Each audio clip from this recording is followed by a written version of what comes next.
এটা গোবিন্দকুণ্ড, বৃন্দাবনের একটা বিশেষ জায়গা। যে কুণ্ডটা বিশাল, আজকে কুয়াশার জন্য এটা দেখা যাচ্ছে না। আর এই হাতে লাঠি, কারণ বাঁদরের উপদ্রব সাংঘাতিক। এখন এই গোবিন্দকুণ্ডের মাহাত্ম্য সম্বন্ধে সহদেব বাবা কি বলছেন আমরা শুনব। সহদেব বাবা, আপনি একটু বলুন। গোবিন্দকুণ্ড হচ্ছে গোবরের টিলার মধ্যে গোবিন্দজি গোবিন্দজি এই গোবরের টিলার মধ্যে ছিল।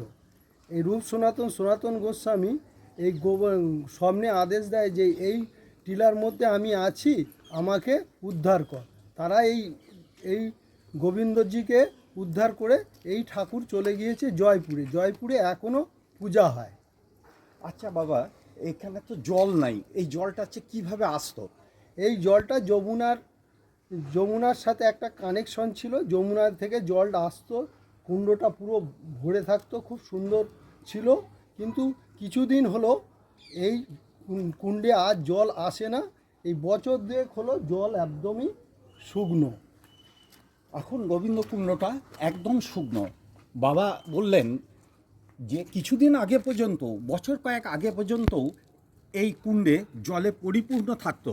এই জল আসতো কোনো একভাবে যমুনা থেকে, কিন্তু বর্তমানে এই কুণ্ডে কোনো জল নেই, রয়েছে শুকনো।